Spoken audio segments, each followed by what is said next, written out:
Bom dia, boa tarde, boa noite. Aqui é o Matheus e vamos para mais um vídeo.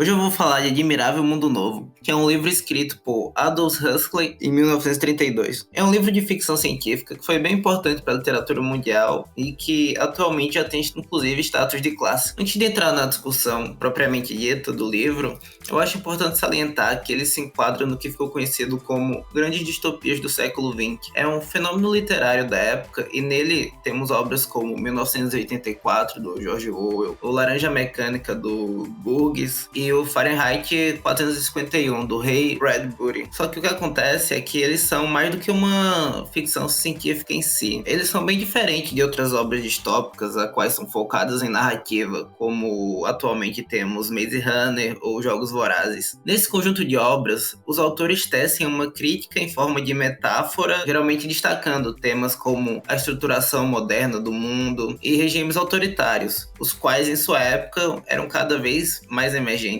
Com base no contexto histórico, podemos tirar que as principais inspirações com certeza se deram no nazismo alemão e no comunismo da União Soviética e no fascismo italiano. Agora uma breve sinopse. O livro ele mostra uma sociedade inteiramente organizada segundo princípios científicos, um mundo de pessoas programadas em laboratórios e adestradas para cumprir seu papel em uma sociedade de castas biologicamente definidas já no nascimento. O mundo no qual a literatura, a música, o cinema só tem a função de solidificar o espírito de conformismo. O mundo que louva o avanço da técnica, a linha de montagem, a produção em série, a uniformidade que idolatra Henry Ford. Essa é a visão desenvolvida no livro. Enfim, é uma literatura bem desconfortável, entretanto, é muito bem escrito. As coisas se encaixam muito bem e todos os detalhes são muito frutíferos. Em diversos momentos do livro, temos citações diretas à obra do dramaturgo inglês William Shakespeare. A obra desse autor é muito rica em sentimentos, conflitos e até mesmo amor, e é exatamente o contrário do que encontramos na grande maioria dos personagens do livro. Todas as relações interpessoais são muito fúteis e rasas, até mesmo a menção de instituições as quais são comuns a nós, como a religião, a família, são duramente repreendidas. Sobre esse ponto, eu creio que seja válido citar a teoria panóptica de Michel Foucault. É muito difícil dizer o que nos torna indivíduos, porém, é bem mais fácil de dizer o que nos afasta de ser isso. Cada dia mais as instituições de poder moldam nossos comportamentos e nos afastam da nossa evolução e individualidade. Mesmo sem ter a percepção disso, desde crianças, na creche, já há determinação de comportamentos quais devemos seguir. Quando crescemos mais um pouco, acontece o mesmo na escola e até mesmo na vida adulta, em que nos nossos trabalhos, por fim, somos condicionados a servir para produzir e ajudar na manutenção do regime preponderante. Dentro da nossa sociedade em que somos, entre aspas, livres, esse fenômeno já é fortemente presente, então tente imaginar que ponto isso se manifesta em uma comunidade com postura autoritária e cerceadora de liberdades. De qualquer modo, isso é exatamente o que acontece no livro. Porém, como nele há o sistema genético de castas, então a dominação se dá de modo muito mais amplo. Essas castas são alfa, beta, gama, delta e y. E de forma decrescente, uma tem menor capacidade cognitiva do que a outra. Com isso, as castas mais altas ficam com os trabalhos administrativos e intelectuais, enquanto isso, para as castas mais baixas, são destinados os trabalhos braçais e em fábricas. No entanto, diferente dos sistemas de castas presentes no nosso mundo, as classes não são definidas por família ou dinheiro. Como o próprio nascimento dos bebês é feito de forma artificial, sem pais nem mães, com isso, a manutenção ativa dos estamentos da sociedade. Ela define quem é você, onde você pode frequentar, qual vai ser o seu trabalho. Eles querem resolver os problemas sociais de modo objetivo. Isso é bem próximo do que consideramos como a justiça distributiva de Aristóteles, por exemplo. Porém, a distribuição dos ônus e os bônus está atrelada a apenas uma máquina, a qual tem algum critério, algoritmo, para decidir qual a composição do seu DNA, e não necessariamente um mérito para definir isso. Além disso, a ideia do selvagem é outro ponto que eu também creio que seja bem interessante. Apesar de viver em um mundo com diversas tecnologias e invenções, ele não tem uma visão muito distante da nossa. E agora, por viver em um lugar onde não há tão fortemente essas instituições, ele se desenvolveu de um modo normal, com sentimentos e laços complexos, bem diferente do pessoal que vive na cidade. Por isso, ele estaria muito próximo da ideia do sujeito. Apesar dos seus pensamentos não serem tão complexos ou objetivos como os de quem vive na cidade, ele ao menos é formador dos seus próprios pensamentos, então ele tem a sua individualidade resguardada. Em outro momento, quando ele é levado para a terra do cientificismo, ele é visto basicamente feito como um animal raro de exposição. Aqueles humanos com que ele teve contato se consideravam muito superior a eles. Então nem havia uma preocupação com a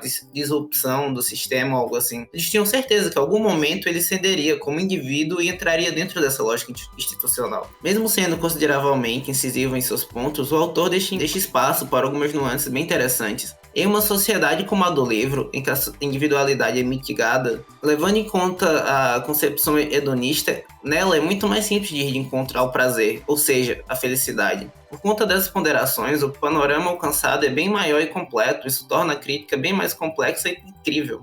Então, eu acho que foi isso. Tem alguns outros pontos que talvez seriam interessantes de comentar, mas eu acho que para esse vídeo já é uma boa introdução e é ok. Se você ainda não teve contato com a obra, eu recomendo muito a leitura. Talvez em alguns momentos ela seja um pouco dura e cansativa, no entanto ela é muito rica. E diria até que é essencial para quem de algum modo deseja se aprofundar em temáticas problematizadoras da nossa sociedade. Posteriormente, o autor se arrependeu de não ter tratado de mais temas do livro e creio que com o auxílio de outras obras posteriores como A Ilha, ele conseguiu se aprofundar no tema. Mas mesmo assim é um texto realmente fora da curva e que vale a pena ser debatido. Segue a gente nas nossas redes sociais, MecaOmegaPod, no Twitter e no Instagram. Se puder, nos apoie no catarse.me/MecaOmega. E muito obrigado aos nossos apoiadores, a Petra Flores e o Guilherme Santos. Acho que foi isso e muito obrigado.